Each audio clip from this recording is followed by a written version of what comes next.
എല്ലാവർക്കും നമസ്കാരം. ഞാൻ സരിത മഹേശ്വരൻ. ഇന്ന് ശ്രീകൃഷ്ണ വിലാസ മഹാകാവ്യത്തിൻ്റെ 6ാമത്തെ സർഗത്തിലെ 78ാമത്തെ ശ്ലോകമാണ് നമ്മൾ പഠിക്കാൻ പോണത്. ഈ ശ്ലോകത്തിലും പുഷ്പിതാഗ്ര വൃത്തം തന്നെയാണുള്ളത്.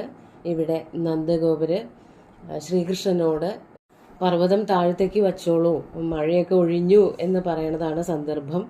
നമുക്ക് ശ്ലോകം ചൊല്ലി നോക്കാം. പ്രശമമുപഗതസ്തവാനുഭാവാത് കഥമപി വാസവസംഭവോ വിരോധ തദഹമപനയാമി ഗോകുലം നോ ഗിരിമവതാരയ വത്സമന്ദമുർവ്യാം. ആദ്യം പദച്ഛേദം പറയാം.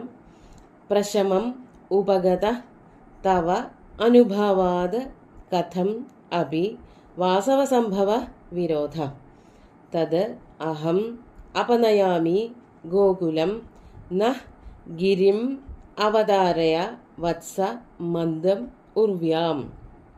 ഇവിടെ നന്ദഗോപുര ശ്രീകൃഷ്ണനോട് പറയണതാണ്. വളരെ വാത്സല്യത്തോടു കൂടി പറയാണ്, ഹേ വത്സ, ഉണ്ണിക്കണ്ണ, നീ ഇനി മതിയാക്കൂ, പർവ്വതം പൊക്കി വയ്ക്കലൊക്കെ മതിയാക്കൂ. ഇപ്പോ എല്ലാം ഒരു പ്രശാന്തിയിലെത്തിയിരിക്കുകയാണ്, സമാധാനപരമായി തീർന്നു കാര്യങ്ങളൊക്കെ. അതാണ് പറയണത്.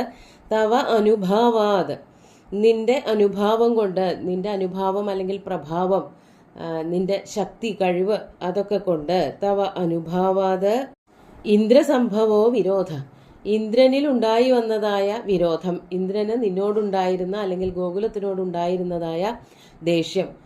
ഇന്ദ്രൻ എന്തുകൊണ്ടാണ് ദേഷ്യം വന്നത് എന്നുള്ളത് നമ്മൾ കണ്ടതാണ്. ബ്രാഹ്മണർക്കും അതുപോലെ തന്നെ ഗോവർദ്ധന പർവ്വതത്തിനൊക്കെയാണ് ഈ വർഷം പൂജ കൊടുത്തത്. ഇന്ദ്രന് കൊടുക്കാറുണ്ടായിരുന്ന യാഗം മുടക്കിയിട്ട് അവർക്കൊക്കെ കൊടുത്തു എന്നുള്ളതിൻ്റെ ദേഷ്യം ശ്രീകൃഷ്ണനോടുണ്ടായിരുന്നു, ഗോകുലത്തിനോട് മുഴുവനും ഉണ്ടായിരുന്നു. അത് മുഴുവനും തീർക്കാൻ തക്കവണ്ണമുള്ള ഒരു പടപുറപ്പാടാണ് ഇന്ദ്രൻ നടത്തിയതെങ്കിലും ഇന്ദ്രൻ തോറ്റുപോയി. അപ്പോൾ ആ വിരോധം ഇല്ലാതെയായി തീർന്നല്ലോ. പ്രശമം ഉപഗത, അത് ശാന്തിയിലേക്ക് എത്തിച്ചേർന്നു, തീർന്നുപോയി. ആ വിരോധമൊക്കെ മാറി. അതെങ്ങനെയാ മാറിയത്? തന്നെത്താൻ മാറിയതല്ല. തവ അനുഭാവാത്, നിന്റെ മിടുക്കൊണ്ട്, നിന്റെ കഴിവ് കൊണ്ട്. നിന്നെ അങ്ങനെ ആർക്കും തോൽപ്പിക്കാൻ പറ്റില്ല. നീ ആരെയൊക്കെ രക്ഷിക്കുമെന്ന് ഉറച്ചു വിശ്വസിക്കുന്നുണ്ടോ അവരെയൊന്നും തോൽപ്പിക്കാൻ ഇന്ദ്രന് പോലും ആവില്ല എന്നുള്ളത് ഇന്ദ്രൻ ഇവിടെ നിന്ന് പഠിച്ചു.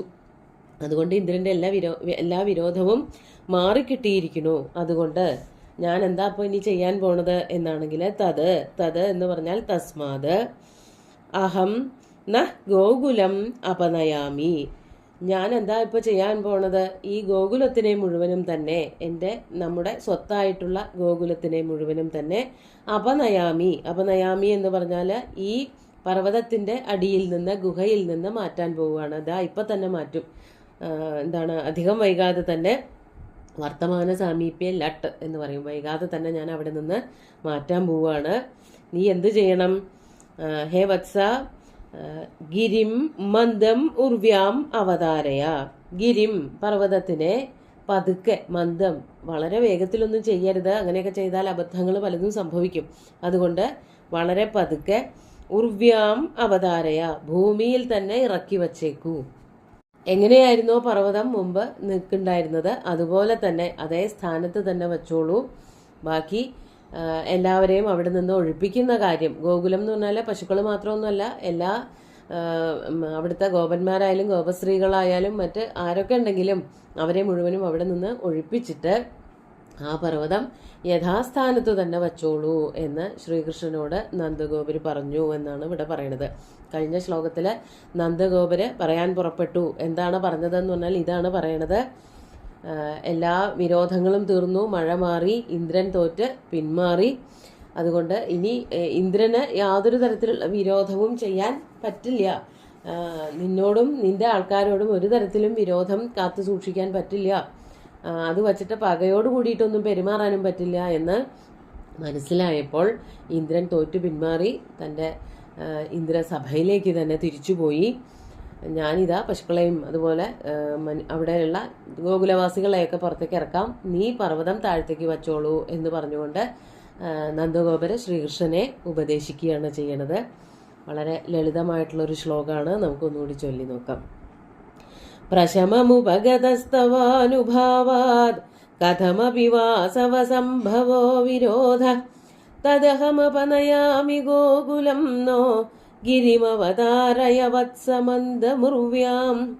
സുന്ദരമായിട്ടുള്ള ഈ ഒരു ശ്ലോകം ഭഗവാന്റെ കാൽക്കൽ അർപ്പിച്ചുകൊണ്ട് ഗുരുവായൂരപ്പനെ സാഷ്ടാംഗം നമസ്കരിച്ചുകൊണ്ട് എല്ലാവർക്കും ശുഭദിനം നേർന്നു നിർത്തട്ടെ. നന്ദി.